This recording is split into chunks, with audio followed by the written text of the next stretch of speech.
This Friday. Let's see who we have in the chat. We have a Mariel, a Sir Wolfie. I saw an English Inquisitor. I see a Wikipedia snippet. And let me see who I'm going to add as moderators for today. We have an extra moderator in the chat. I know I saw a couple of other people in here earlier, like a gerbil lurking around somewhere. Hi, Neil. How you doing this morning? This week, both on Twitter and YouTube and in the news, has been up, down, all around. Hey, Rhetorical. How you doing? Twitter has been filled with so much drama. It's reminding me of like a soap opera in type, in text. It really, really is. I mean, between Sargon and Christie's crew and Sargon and, SDA and Monkey and everybody else starting fights or arguments and drama with everybody else, it's like, holy crap. If I wanted the drama, that's what soap operas are for, right? But, everybody's going to have their drama. Everybody's going to handle their business. Everybody's going to do what they want. And good morning, Wolfie. Yep, Wolfpack. So today in the news, there's going to be 3 updates, 2 long stories, and there's going to be a special Cringe article that I hope you guys are going to... Yeah, me too, Thrax. Morning, Zeph.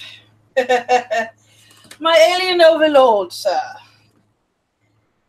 Yep, so I'm trying to stay out of the drama by not typing any of those. That was a spoon, by the way, falling onto the table in case you guys were wondering what that was. I'm not posting on any of those drama threads. I'm just kind of letting them scroll on by. Really don't need it. Morning, Jason. So, yeah, there's all that drama going on. I already said my piece about Sargon. Yesterday I added my 2 cents about, what I thought about the ban on trans in the military.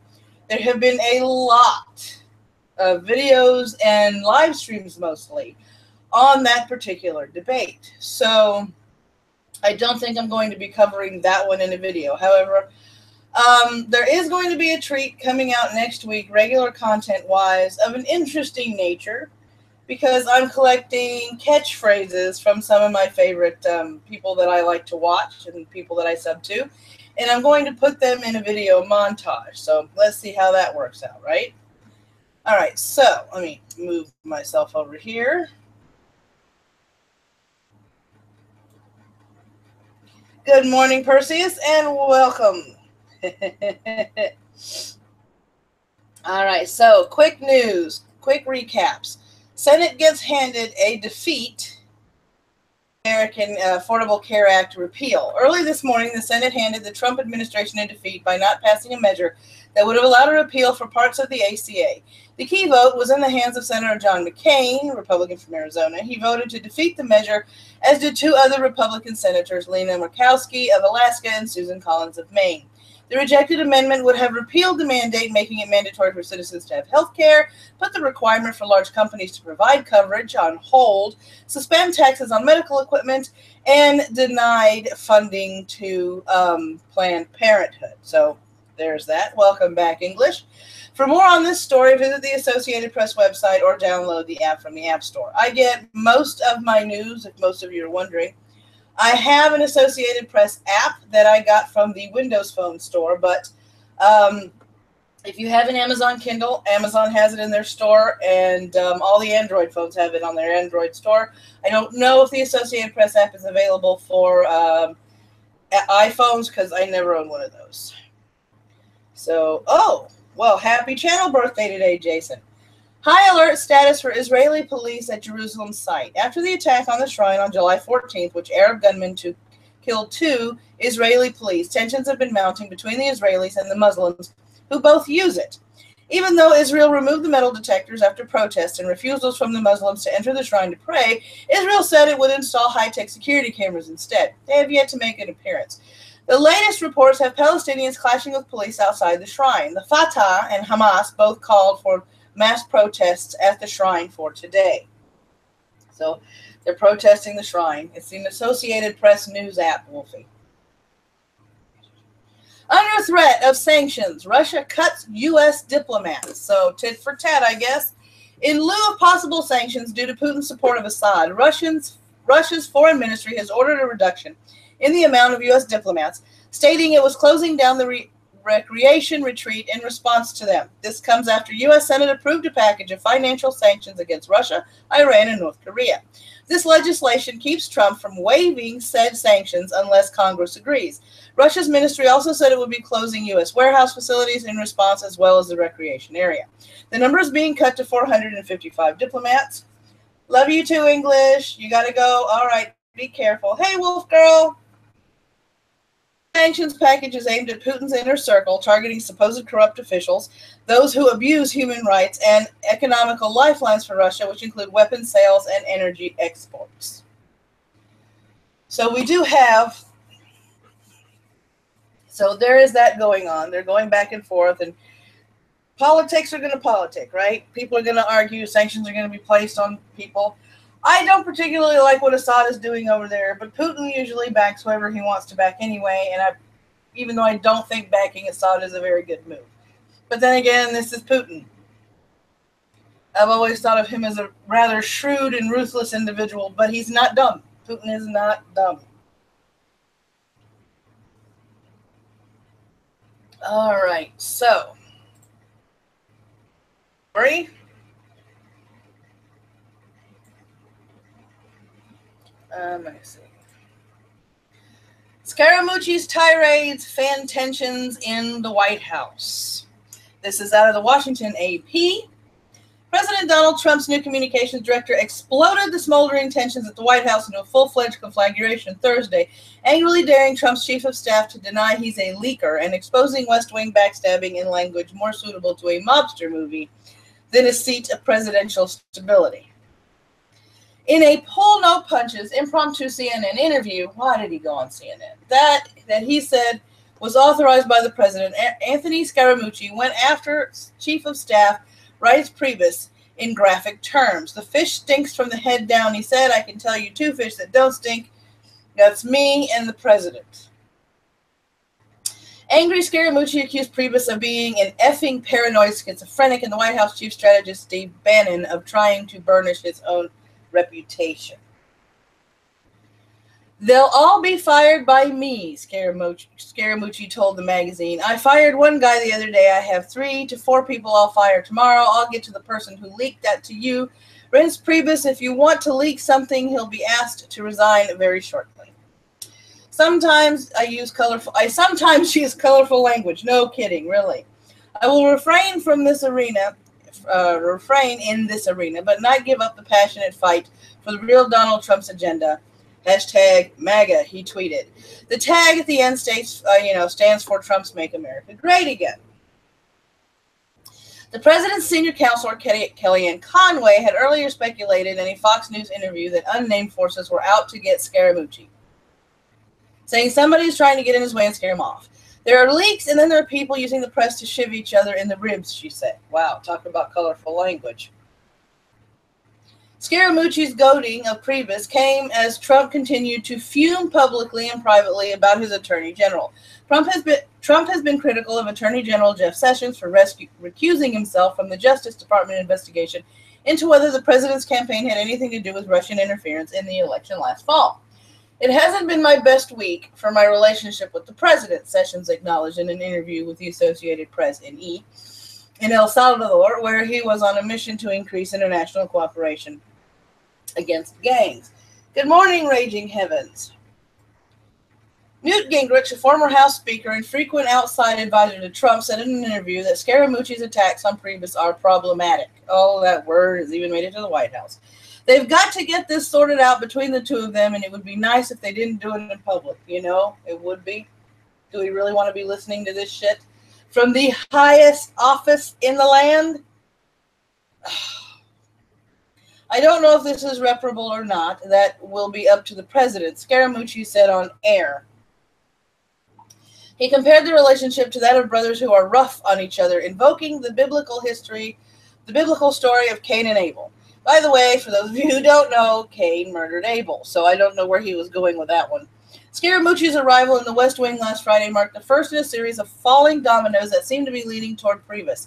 Press Secretary Sean Spicer, a close ally of Priebus, resigned last week. Scaramucci then forced out another communications aide close to Priebus. Scaramucci then tweeted that someone had illegally leaked financial information about him, conspicuously mentioning Priebus's Twitter handle. Scaramucci later deleted that tweet, gee, I wonder why, and said he'd only mentioned Priebus to show that all senior leaders are taking leaks seriously. In light of the leak of my financial disclosure info, which is a felony, I will be contacting FBI and the Justice Department. And, yep, there it is.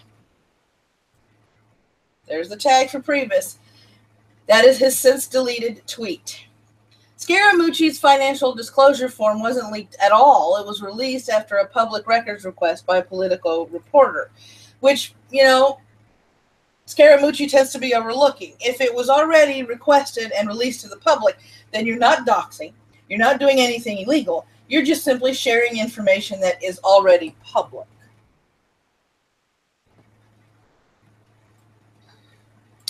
Ari Fletcher, who served as press secretary under George W. Bush, said, "Ask Steve Bannon what happens if you get too much publicity and go too far. It reminds me of Icarus flying too close to the sun." Now, my issue with Scaramucci, 5 pounds from Mariel. Thank you. May your coffee be ever hot and Zeus be ever hyperactive. Thank you, Mariel. Now, in my opinion, if you're going to hire somebody to handle your press in Washington, they've got to be level-headed. They've got to be somewhat objective. They've got to know how to handle and how to talk to the press. They have got to know when to release information and how it should be released to the press.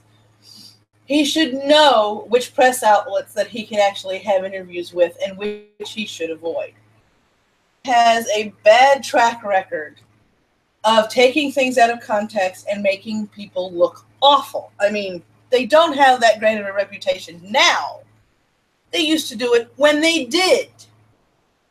If they didn't like you and they interviewed you, sure as shit, they were going to make you look like a complete idiot during the interview with the way they edited the interview.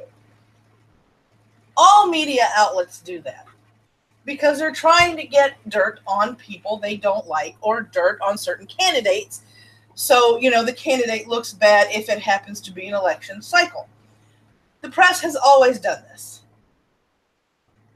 Why this is new to people, I don't know. But I think Scaramucci was a very bad choice to step into Spicer's position because, like I said, you need somebody with a cool and level head. Scaramucci, to me, doesn't seem like he has that level of a head at all. He's a hothead. He's impulsive. He doesn't think. I mean, from what I have seen, that's pretty much the way I see him. And we don't need him as the communications director.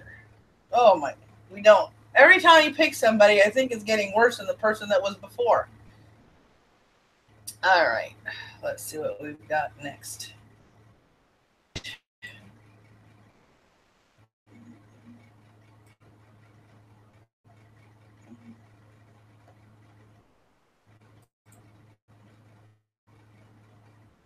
And I'm stuck. Yeah. Whew. Let me get over there to world news.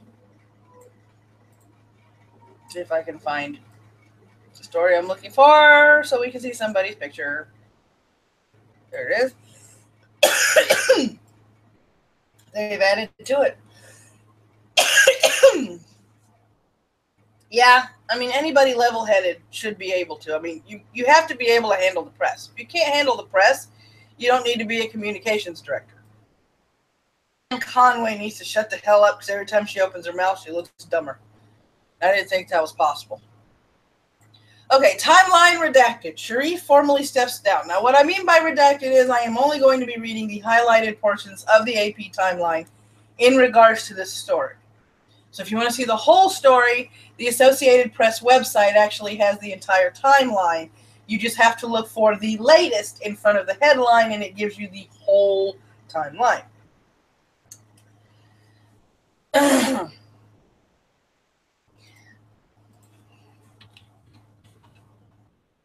All right, so, and I got to start from the bottom. All right, all these times are Islamabad times. This is Pakistan local time, so when I call it out, that's what time it is. 9:40 a.m. Pakistan's Supreme Court is set to announce its much-awaited decision on the political fate of beleaguered Prime Minister Nawaz Sharif after weighing whether adequate evidence existed to dismiss him from office on allegations of corruption against his family. The investigation concluded a significant disparity existed between Sharif family's declared wealth and its known sources of income. Under Pakistani law, the Supreme Court has the authority to dismiss the Prime Minister. At 12:25 p.m., Pakistan's Supreme Court has disqualified Prime Minister Nawaz Sharif from serving because of allegations of corruption. Friday's decision by a 5-judge panel of the court was not surprising, as many legal experts and opposition leaders were expecting punitive measures against Sharif and his family. 2:35 p.m. Pakistan's Supreme Court, in a unanimous decision, has asked the country's anti-corruption body to file corruption charges against Prime Minister Nawaz Sharif, his 2 sons and daughter, for concealing their assets. Sharif may not appeal the court's rulings. There was no immediate comment from Sharif's office. At 1:30 p.m. Pakistan time, a spokesman for Pakistan Prime Minister Nawaz Sharif says the premier has stepped down despite having reservations about the court order that disqualified him from serving. In a brief statement, Sharif's office and Sharif relinquished his charge as Prime Minister after learning the Supreme Court disqualified him because of corruption allegations. The statement claims that justice has not been done with Sharif, but the Prime Minister stepped down to show his respect for the judiciary and rule of law. Big hugs to you, Thraxy. I know you don't like Mr. Nightbot, but Mr. Nightbot is shilling for me so people can have more fun in the chat. You still have your wrench. You're never going to get that taken away from you. Oh, my adopted son of the internet. So that's what's going on over there in Pakistan. And there is the Prime Minister that is that has resigned from over there. So we have to keep an eye on what's going on over there in Pakistan and see who is going to take his place. It's going to be interesting because, okay. We have to keep an eye and figure out who is going to be stepping into his place, because it could be dangerous for all of us included if it is the wrong people. All right, let's see what I've got going on here. Open up my volume mixer. Oh, all right. So I'm gonna all right, so now we're going on to,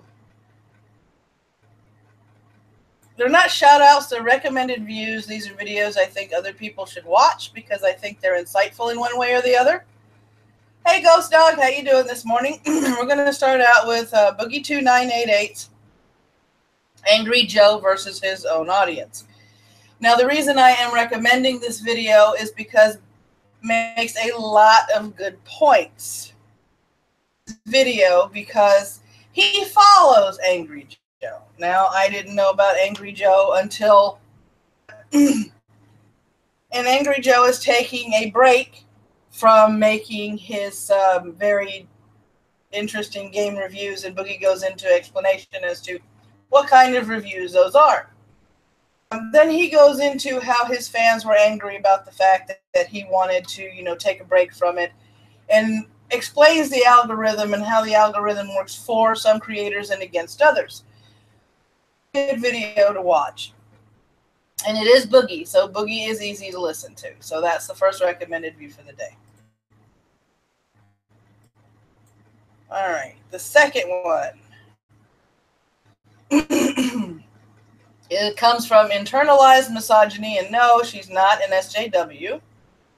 She does put in her 2 cents on the female doctor for Doctor Who and why people are actually pissed. She does touch on the fact that people are believing that the show is pushing a narrative, and she compares it to what Marvel has been doing in other TV shows and media. So, yep. So, she's a very interesting video to watch. So, y'all go over there and give Internalized Misogyny some attention. Let's see here. Love him, hate him, he's on Twitter, and he's never going to leave YouTube. Good morning, Batman. I'm talking about MundaneMatt, and he is covering a story about Snopes.com gathering $500,000 in order to keep themselves afloat. He talks about free speech, how he doesn't believe platforms should be shut down, no matter how partisan those platforms are. It's a very interesting watch from MundaneMatt. He makes a lot of really good points. Yeah. MundaneMatt makes a lot of really good points in this video, so please go over there and check out this particular video. The last one on the list, I often joke about him, the drunken master of YouTube, but he was very sober for this video. He made a lot of good points. Yes. He made a lot of good points, and he brought a couple of really interesting questions that I would like to see how people would answer them. I'm talking about the Wizard of Cause, and the recommended video of the day is an Officer and a Gentleperson, where he talks about the transsexual ban in the military, whether he is for it or against it, what his views are, and those 2 very important questions that I'm not going to tell you because you have to watch the video. There we go. There's the video, like Nightbot often likes to say. So go on over there, visit the Wizard of Cause, take a gander at his video, and let him know what you think, because he wants to start a conversation about that. Ended views. Yeah, exactly, No Name. They both, blame the other one for being too biased. So we never really figured out if they're one way or the other, because, yeah, I've heard it from both sides. I've heard it more from the conservative side, that they were in the liberals' pocket, than the other way around. Yeah.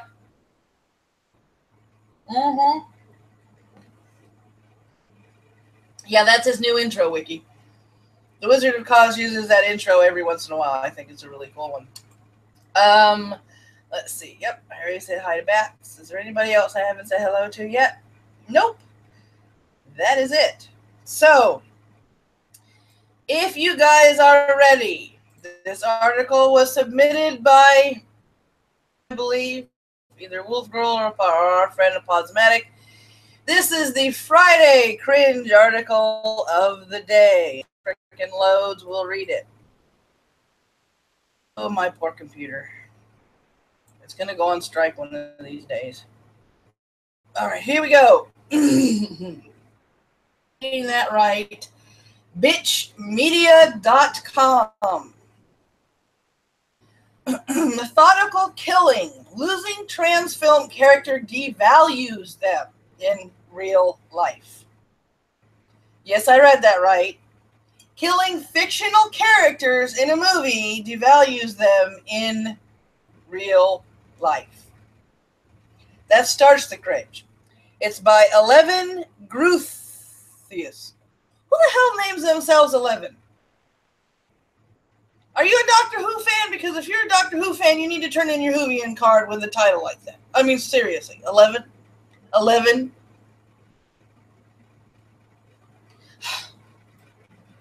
Seriously. Film has been killing off trans characters for over 100 years.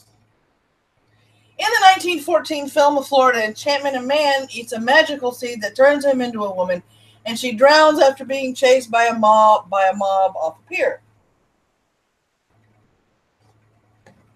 Some trans characters in film and television, including Fred, Sidney Drew, in A Florida Enchantment, George in Private Parts, Eric in Stripped to Kill, and Warren in Homicidal are killed because their characters are deemed villains, monsters, and otherwise undesirable.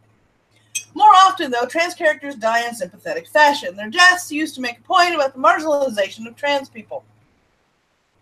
But because trans characters are secondary in these narratives, the message is that trans lives are not important, and the real-world violence against mostly trans women of color is normal. Oh, somebody's going to owe me something for this one. And I don't mean coffee. Sympathetic trans deaths go back to at least to 1953's Glenn or Glenda, one of the earliest films to openly deal with transgender characters. The suicide of a trans woman named Patricia leads a cisgender doctor. Oh, God, with the cisgender shit. Just say doctor. To tell a police inspector all about trans lives and experiences. Although the movie is framed as advocacy for trans people, Patricia scarcely figures into the film because she's dead, I think. She's disregarded for the living trans characters who have willingly sought medical treatment, in contrast to Patricia, whose frequent arrest for crime. Oh, boy.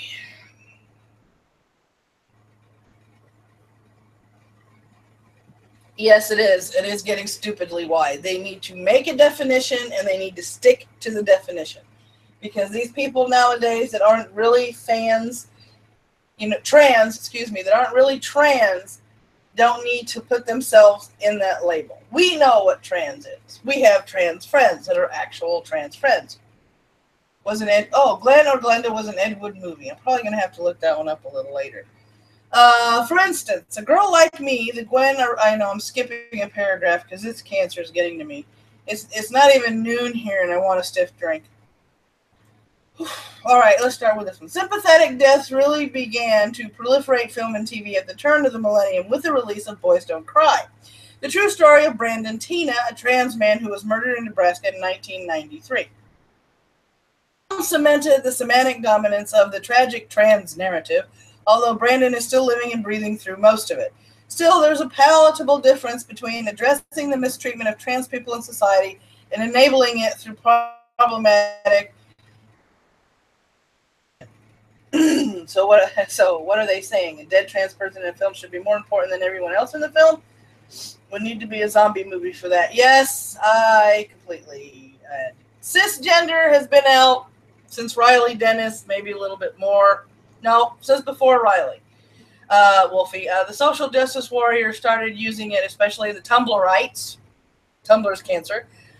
Started using it to distinguish us normal people.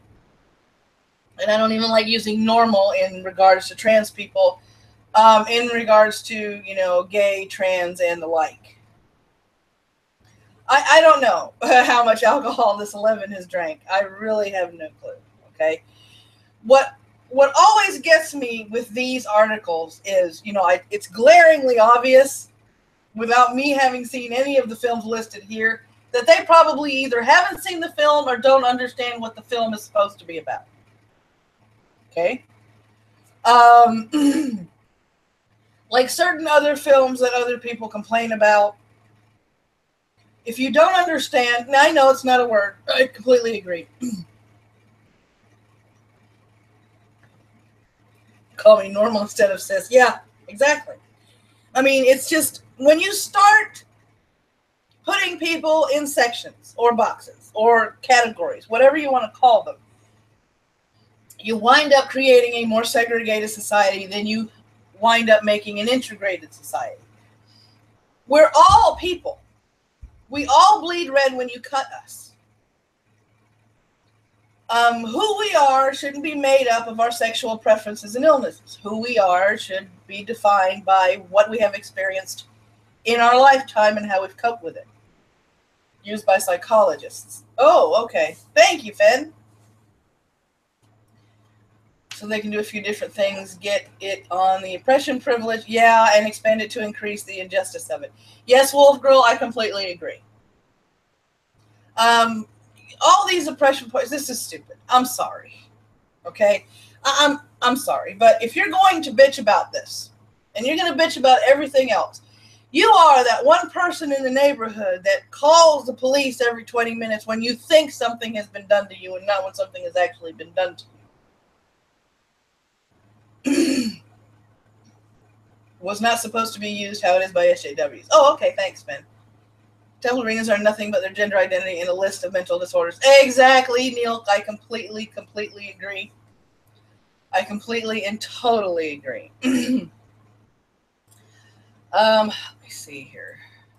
I'll come back over here. All right. Yeah. I mean, it's getting more and more ridiculous. It is. Because for diversity's sake. We all know this.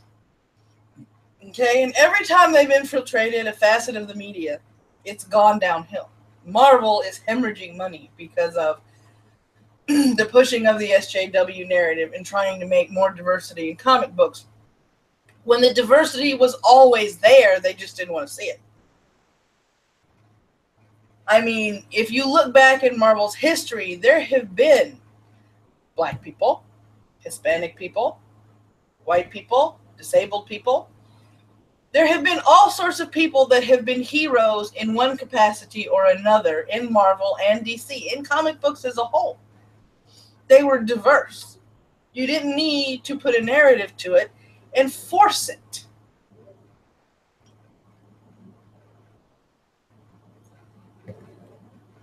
I mean, you know, the same thing is what they're doing for Doctor Who. I believe they're going to be forcing a narrative. That's my prediction. They forced a narrative on Supergirl. Supergirl's going downhill. Every time you put the sexuality, the sexual identity in front of the character, you ruin the story because you're revolving the story and the way it is written around this person's identity and not the character development that's supposed to be there to move the story along. I mean, you're just not. You're ruining the story for sake of saying, okay, here's diversity. This person is gay, and they do this. It was the wrong kind of diversity. They don't want straight men in there. Exactly. I agree. Okay, I have to help my boss with some project. All right, take care, Jason. I'm getting ready to wrap this up anyway. Oh yeah, I do have an announcement. Tomorrow, instead of the regular reading stream, since it's going to be my 44th birthday at noon PM Eastern Standard Time, I'm going to do some sort of drunk birthday stream. I haven't decided if I'm going to play animated shorts that I have found on YouTube or go back in time to the 1980s and watch old 1980s cringe cartoons as I get drunk and celebrate the fact that I'm another year older. Haven't decided yet, but I know it's going to be something animated. Also, tonight on Fenrir of the Rights channel at 9 p.m. Eastern Standard Time, there's Citation Needed, where we're going to be going over the controversial trans bill that they're trying to slip in under the radar while all this other shit is going on. So if you can join Fenrir of the Right, Mitch the Ripper, hopefully his connection will hold out, Trainer Jax, and myself tonight on Fen's channel at 9 p.m. Eastern Standard Time, we would very much appreciate the support. Friends, may your coffee ever flow, may your caffeine be ever strong, and may you have an absolutely fantastic Friday.